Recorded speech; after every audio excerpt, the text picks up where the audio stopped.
सोचिए, सुकून और शक्ति की एक ऐसी कहानी जो शायद हमारी सोच को हमेशा के लिए बदल दे। ये एक ऐसी स्थिरता की खोज है जो असल में खतरे की निशानी होती है। दुनिया तो हमें यही सिखाती है ना, कि ये दोनों रास्ते बिल्कुल अलग हैं। एक तरफ है सुकून और दूसरी तरफ है खतरा। पर क्या हो अगर सच्चा सुकून ही सबसे बड़ा खतरा हो? हमारी कहानी की शुरुआत बस इसी गहरे विरोधाभास से होती है। तो सबसे पहले उस शांति के धोखे को, उस छलावे को तोड़ते हैं जिसे हम सब आज तक आराम या रिलैक्सेशन समझते आए हैं। देखिए, बचपन से हमें यही सिखाया गया है कि आराम कोई इनाम है जिसे कमाना पड़ता है। कोई खास जगह होगी, कोई खास पल आएगा, मतलब कुछ ऐसा जो हमेशा बाहरी दुनिया पर, हालात पर निर्भर है। और ये पल कैसे होते हैं? झूले में आराम से लेटना, किसी वीकेंड रिट्रीट पर चले जाना, किसी बच्चे की हंसी में खो जाना, या फिर लोरी सुनते सुनते सो जाना। सुनने में ये सब कितना खूबसूरत लगता है ना? लेकिन ये सारे पल बहुत नाजुक हैं। जैसे ही हालात बदलते हैं, ये शांति का बुलबुला फट जाता है। असल में ये वो शांति है जो जिंदगी के थपेड़ों से रहम की भीख मांगती है। तो अब चलिए एक बिल्कुल अलग, एक क्रांतिकारी विचार की दुनिया में कदम रखते हैं। ये सिर्फ एक सवाल नहीं है, ये एक चुनौती है। सोचिए जरा, क्या होगा अगर सच्चा विश्राम, सच्चा आराम तूफान से भागना नहीं, बल्कि उस तूफान के ठीक बीच में स्थिर खड़े रहना हो? इस वाक्य को जरा ठहर कर महसूस कीजिए। एक शांत आदमी एक खतरनाक आदमी होता है। ये एक विचार हमारी हर धारणा को, हर समझ को तोड़ कर रख देता है। और ये कोई खोखला दावा नहीं है, ये क्रांतिकारी ज्ञान आता है आचार्य प्रशांत के लेखों से, उनकी शिक्षाओं के गहरे सार से। एक ऐसी समझ जो हमें हमारे होने के, हमारे अस्तित्व के बिल्कुल मूल तक ले जाती है।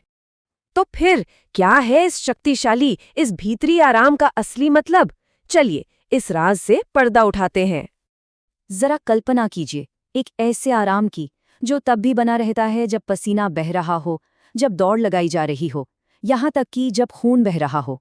ये कोई बाहरी आराम नहीं है, ये भीतर का वो अडिग केंद्र है जिसे दुनिया की कोई भी उथल-पुथल, कोई भी केओस छू भी नहीं सकता। और सबसे जरूरी बात, ये असली विश्राम कमाया नहीं जाता। ये तो किसी का स्वभाव है, उसका नेचर है। ये हमेशा से मौजूद है, चाहे बाहर आंधी चल रही हो या भयंकर तूफान। ये स्लाइड असल में दो अलग अलग दुनियाओं को दिखाती है। एक तरफ है वो भिखारी जैसा आराम जो हमेशा हालात पर निर्भर रहता है, और दूसरी तरफ है एक सम्राट की तरह अडिग स्थिरता जो किसी की मोहताज नहीं है। इसे समझने के लिए ये रूपक बहुत खूबसूरत है। जैसे एक गहरे अडिग महासागर की सतह पर लहरें उठ रही हों। सतह पर लहरें कितनी भी ऊंची क्यों ना उठें, कितनी भी थपेड़े क्यों ना मारें, गहराई हमेशा शांत रहती है। बाहरी तनाव आपके उस भीतरी केंद्र को छू भी नहीं सकता। तो चलिए अब उस सबसे बड़े सवाल पर आते हैं, ऐसी गहरी अटूट शांति किसी को खतरनाक कैसे बना देती है? इसका तर्क बहुत सीधा और गहरा है। सोचिए, जब भीतर कोई शक न हो, कोई डर न हो, तो क्या कोई आपको मैनिपुलेट कर सकता है? नहीं। जब कुछ भी पाने का लालच न हो, तो क्या कोई आपको खरीद सकता है? बिल्कुल नहीं।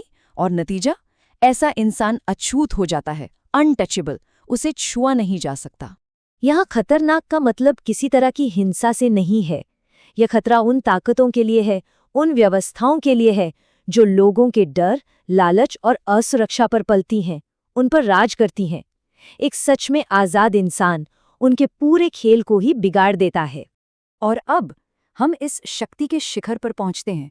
ये स्थिरता कोई निष्क्रियता नहीं है, ये संप्रभु कर्म की, सॉवरेन एक्शन की नींव है।